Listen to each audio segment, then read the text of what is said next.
Happy Tuesday! You're probably wondering what in the world I'm doing because, I got a school hairstyle going on. But it is uh, true to my school Tuesday and also a crazy hair day for some reason. I think the crazy hair is more for the little kids. They love to be crazy, and clearly I'm joining them with this fun fake bangs look I have going on here. Hope you guys like it.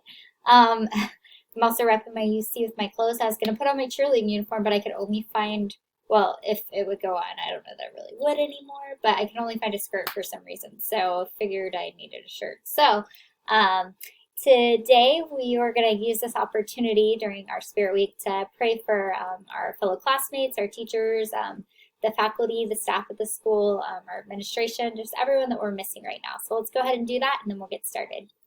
Dear Jesus, I come before you. I thank you for this day that you've given us. I thank you, Lord, that you love us. I pray that you be with these students. Just help them as they're going through this day. Ask that you would just be with the students as they're encountering this new way of learning, Lord. Just help them to grow in it and thrive in it, Lord. I pray that you would just help them with any difficulties they're having and just help them to relieve any stress that may be coming from it. I pray for teachers as we're learning to teach in a new way. Just give us your mind and just help us as we figure out navigating these waters. I pray for the administration, the decisions they're making. I pray for the other staff at the schools. They're just integral in helping so many things go well. I ask that you be with them. We just pray that you just watch over us all today. It's in your name we pray. Amen. All right, so babysitting is what we are talking about today, and I'm going to move my hair because this is still a little weird, but I feel a little better with that on my head. Apparently I cannot do bangs. So babysitting is something you guys might already be a part of.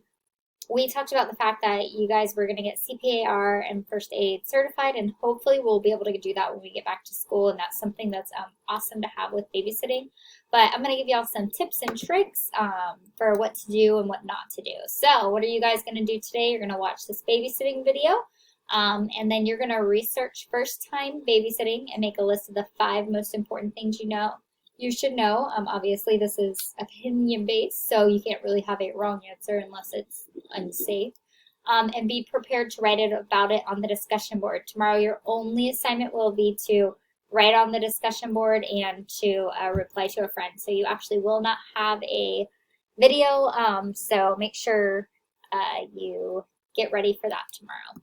So objectives. Today, we're going to discuss the do's and don'ts of babysitting together. And then you guys are going to research those babysitting tips on your own. Then you will analyze and synthesize. That means you're going to look at the information and you're going to shrink it down to the 5 most important tips. And then you'll share those with your classmates tomorrow.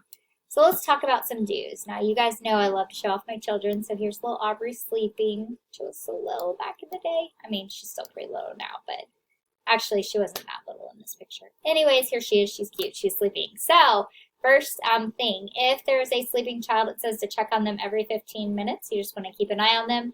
When they go to sleep, they should be sleeping on their back, just like she is in this image. That's because when they're little, they're not strong enough to lift their heads up and they're at a risk of suffocating, which is something that's really real and does happen.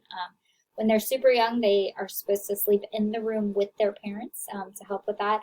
And so if you're babysitting them, you want to check on them every 15 minutes to make sure everything's okay. Awake children, you want to keep them in your view at all times, especially the younger they are, the more likely they are to get themselves into danger. There's a lot of dangerous things that you and I don't realize. So if you keep them in your view at all times, it's more likely to keep them safe.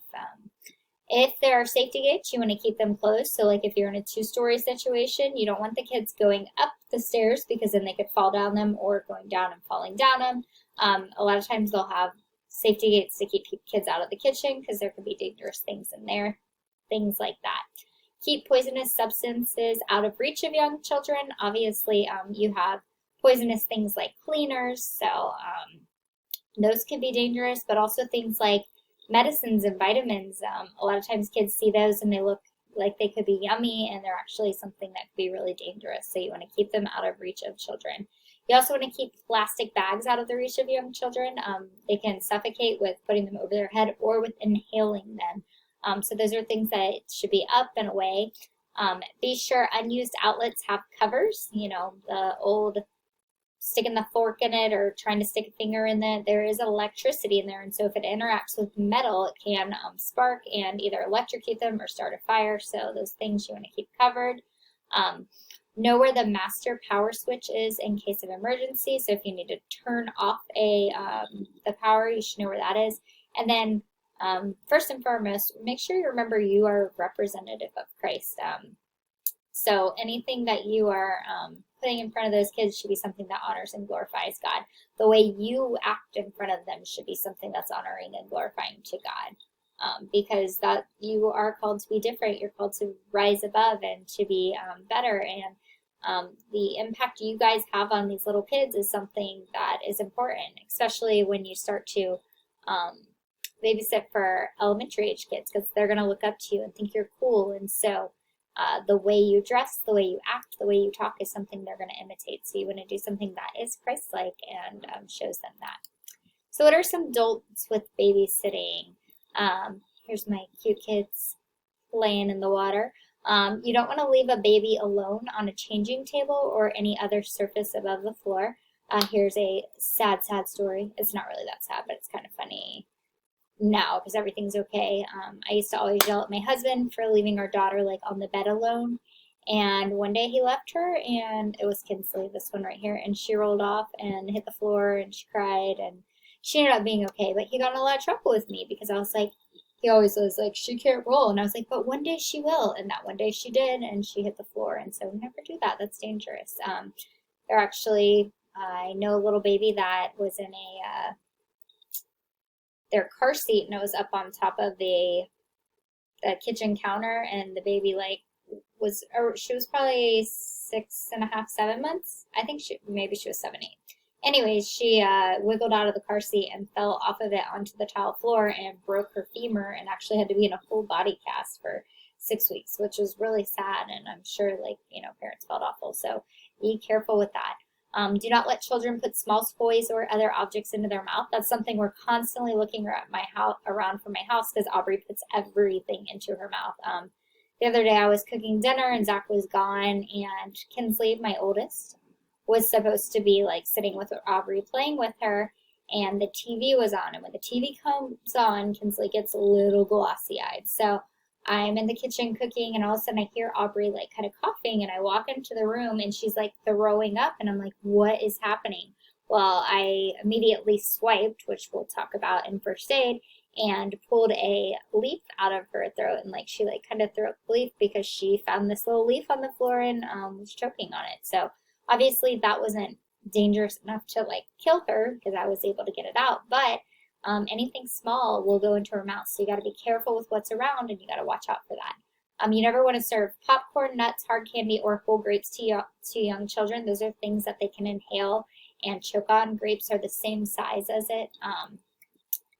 as their little throats. So you want to be really careful with that. You're actually not supposed to give popcorn to kids under 5 because they can inhale the seeds and they can get in their lungs and cause all kinds of trouble. So if you are going to give kids things like grapes, you can quarter them, cut them into fourths to make them safe for kids. You also don't want to let children wind rope, strings, or ribbons around their necks. They might think they're putting this pretty necklace on, and it could actually be something that would choke them. So you got to be careful with that. You don't want to leave children alone in or around a pool ever. It just takes 1 second, and unfortunately drowning is one of those things that's silent. You always think you'll hear splashing, but typically it happens instantaneously, and it's obviously very deadly. So you want to be careful with that. The biggest issue with that is actually when there's a lot of adults around and everybody assumes everyone else is watching something. So if you're in charge of children, make sure you are keeping in charge of them and watching them around pools, because they're very fun, but it just takes an instant for a problem to happen. With Kinsley, when she was about 4, she kind of knew how to, maybe she was 3.5, she kind of knew how to swim, and she was going around the edge of the pool, and she got down towards the deep end, and we didn't notice because we assumed more people were watching, and she got off the edge, and I remember looking over, and she was paddling like this trying to stay up, and I dove from one end, my dad dove from the other. We got her, she was fine, but it was terrifying because all we could imagine was what if we didn't get her. And then you never want to leave young children alone in the bathroom. And kids can drown in up to less than an inch of water. Like if their heads get down, you only need this much. So if they happen to clock their head when they go down, if they're a baby and they're not strong enough to push back up, it can be very, very dangerous. So you want to be careful with those things. I'm going to go ahead and explain to you what you're going to do on the discussion board now in this video, and then you actually guys will just do the discussion board tomorrow. So if you need to come back to the end of this video, remember we're right around 10.5 minutes. If you don't, if you just want to read it, you can as well.